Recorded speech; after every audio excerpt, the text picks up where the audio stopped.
For today's video mga bossing, mag-workshop tayo ng tugas. Bali 3 months na to mula nung, almost 3 months na siya mula nung naitanim natin. So first wiring pa lang niya. Yan. So yan mga boss, after natin mag-foliate.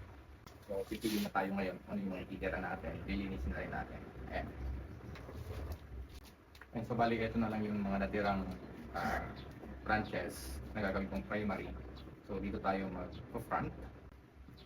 Wire lang natin para mailatag yung mga branches na natira. And so after natin na workshop mga boss, ganito muna siya. Bali dito ko na kinuha yung magiging first branch ko. Ito yung second branch ko. Ito yung gagawin kong back. Continuation ko ng apex. Meron na kasing siyang natural na shari eh. So ito na yung nakuha kong front niya.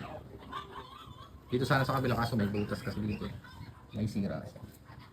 So first layout natin. Yan talaga pag first layout parang walang itsura. Ayun. So yun lang mga boss. Salamat sa panonood.